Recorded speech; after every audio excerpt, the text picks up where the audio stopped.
रिक्षा आणि टॅक्सी चालकांना आता मुदतवाढ नाही. मराठी न येणाऱ्या चालकांवर 18 तारखेपासून कारवाई केली जाणार आहे. अमराठी रिक्षा आणि टॅक्सी चालकांना मराठी यावी यासाठी 105 दिवसांची मुदत दिलेली होती. ही मुदत येत्या 15 ऑगस्टला संपते आणि त्यानंतर मात्र कायद्याच्या कक्षेमध्ये राहून कारवाई केली जाईल, असं परिवहन मंत्री प्रताप सरनाईक यांनी म्हटलेलं आहे.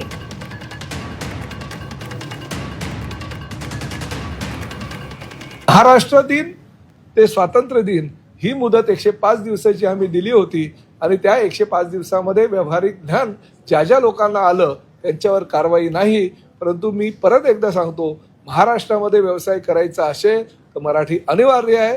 महाराष्ट्रामध्ये जर व्यवसाय तुम्हाला करायचा असेल तर मराठीचं ज्ञान, तुम्हाला जे जुजवी ज्ञान आहे ते येणं आवश्यक आहे. त्यामुळे आता मुदत नाही, जी मुदत होती ती 1 मे ते 15 ऑगस्ट. 15 ऑगस्टला मुदत संपल्यानंतर 17 तारखेला समारोपाचा कार्यक्रम झाल्यानंतर RTOच्या अधिकाऱ्यांना कारवाई करावी लागेल आणि ही कारवाई अटळ आहे.